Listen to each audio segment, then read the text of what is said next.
Somewhere on your phone, there is a photo you will never post again. Maybe it is an old status update. Maybe it is a text message.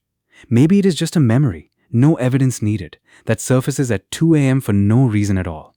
And when it does, your whole body reacts. Your shoulders rise. Your jaw tightens. You might even say a word out loud, alone, in an empty room. Scientists have a name for that feeling. But the real answer for why it happens is far stranger than embarrassment. You call it cringe. Your brain calls it something closer to an emergency. Think about the last time it happened to you. Not a small mistake. A specific, vivid memory of a version of yourself that no longer exists. The way you talked. The things you thought were cool. The person you were trying to impress and the way you tried to impress them. Your chest tightens. Your face might actually flush.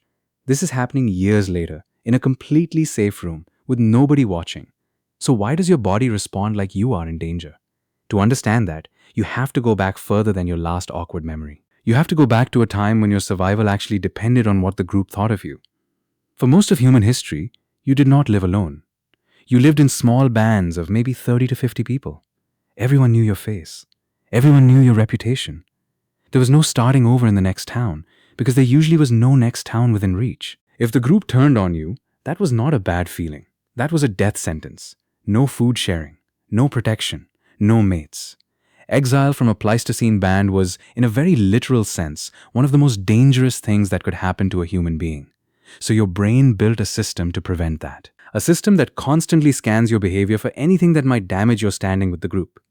A system that fires a jolt of dread the instant it detects a threat to your reputation.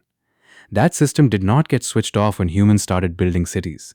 It did not get updated when you got a phone. It is still running, using the same ancient software, except now it has decades of memories to work with instead of just the last few hours. This is where the psychologist Thomas Gilovich comes in. Gilovich, at Cornell University, has spent years studying something called the spotlight effect. His research found that people consistently overestimate how much others notice and remember their appearance and their mistakes. In his studies, participants guessed that far more people had noticed an embarrassing detail than actually had. Here is the strange part. You know this intellectually. Most people were not paying attention to your embarrassing moment nearly as closely as you were. And yet the feeling does not care what you know. It reacts anyway. That is because cringe is not really about what other people think right now. Cringe is your brain updating a status report. It is comparing an old version of you to the version sitting here today and flagging the gap between them as a threat. Which raises a strange question. If old you is not a threat anymore, why does your brain still treat them like one? The answer has to do with how your brain stores the story of your life. Psychologist Dan McAdams at Northwestern University developed the idea of narrative identity, the theory that you do not just remember your past, you constantly edit it into a story with yourself as the main character. Every memory gets filtered through the question, does this fit who I am now? When an old memory does not fit, when it contradicts the story you are currently telling about yourself, your brain treats it like a loose thread. Something dangerous that could unravel the whole narrative if anyone pulled on it. Cringe is the feeling of your brain yanking that thread tight before someone else can find it. There's a reason it hits hardest with your younger self specifically. Somewhere around your teenage years, your brain restructures how heavily it weighs social judgment. Adolescence is when the reputational alarm system is at its most sensitive, because that is exactly the period in human history when your social rank was being decided for the rest of your life. Every embarrassing memory from that window gets stored with extra intensity, tagged as high stakes, even though the actual stakes today are zero. So when that memory resurfaces years later, you are not just remembering an event. You are re-triggering an alarm that was built for a 15-year-old standing in front of the entire tribe, not an adult lying in bed at 2 a.m. Here is where it gets even stranger. Researcher Hal Hirschfield at UCLA studies how people relate to their future selves, and his work reveals something surprising about the past self too. Many people, when scanned while imagining their future self, show brain activity closer to how they process a stranger than how they process themselves.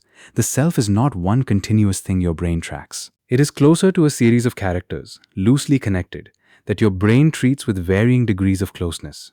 Your past self, the one from the cringe memory, has drifted. Enough time has passed that your brain half processes them as someone else entirely. Which means when you cringe, part of what you are feeling is second-hand embarrassment. You are embarrassed for a person your brain is not sure is fully you anymore. That is why the memory feels less like remembering and more like watching. You are not just recalling what you did. You are watching someone slightly separate from you make a mistake, and your brain still feels responsible for them. Is that a flaw? It might be the opposite. The discomfort of cringe is not your brain punishing you. It is your brain confirming that you have grown. If your past behavior still felt completely normal to you today, that would mean nothing had changed. The wince you feel is evidence of distance. The bigger the cringe, the bigger the gap between who you were and who you have become. Every generation before phones, before social media, before permanent records of every awkward sentence still had this feeling. Ancient humans cringed too. They just did not have photographic evidence of it. Your ancestors, sitting around a fire, no doubt remembered the time they misjudged a hunt or said the wrong thing to the wrong person and felt that same hot flush of embarrassment under the stars. The feeling is not new. Only the archive is. So the next time an old memory surfaces and your whole body reacts before your mind even catches up, you can recognize it for what it actually is. Not proof that you were foolish.